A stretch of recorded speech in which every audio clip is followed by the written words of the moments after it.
It's pretty grim, and people here are very angry and feel they've just been left alone. No one's offered them any help. Well, now behind us we can see help is coming, and the local community are digging in.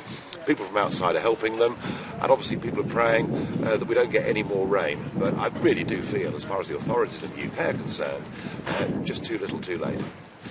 The Community Secretary, Eric Pickles, has been speaking today. He apologised for the government not heeding the calls of the last year or so for dredging to take place in this area. What do you think of that? Do you welcome that? Well, I do welcome that, but the problem is the power to manage our rivers has been handed to the Environment Agency, and what's becoming clearer as the weeks go by is that the Environment Agency follow a whole series of European Union directives that have not led us to managing the rivers as we would have done traditionally. And I think once this mess is over, we've got to have a public inquiry about how we're dealing with river management in this country. Is it really the fault? You're blaming all this on the European Union? I'm not blaming it all on the European Union, but there's very little question that when it comes to dredging of rivers, and when it comes to priorities, that beetles and water voles and bird life, it would appear, are rather more important than farmers and people who own houses.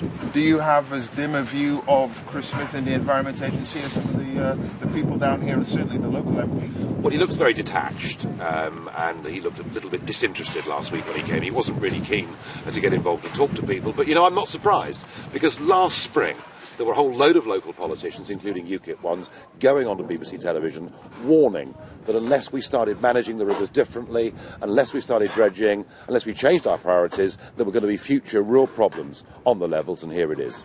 You've been saying that perhaps some of the UK's aid budget, overseas aid budget, should be diverted to help people who are struggling through these floods right across the country, not just here on the Somerset levels. Are you standing by that? Yeah, I was one of those people who, with the storm before Christmas, I had a cracked chimney, I lost roof tiles, the insurance company would pay for most of that. I lost 35 yards of fencing, I've got to pay for that. Now, I've got a good job, I can afford to put it back. Pensioners, people living on fixed incomes, the insurance companies never pay out 100% of loss. And whilst it doesn't solve everything, what a weight off people's minds it would be if the government said that anybody that had lost severely through storm and flood damage over the course of this winter wouldn't suffer financial loss. And you could do that with a tiny fraction of the overseas foreign aid budget.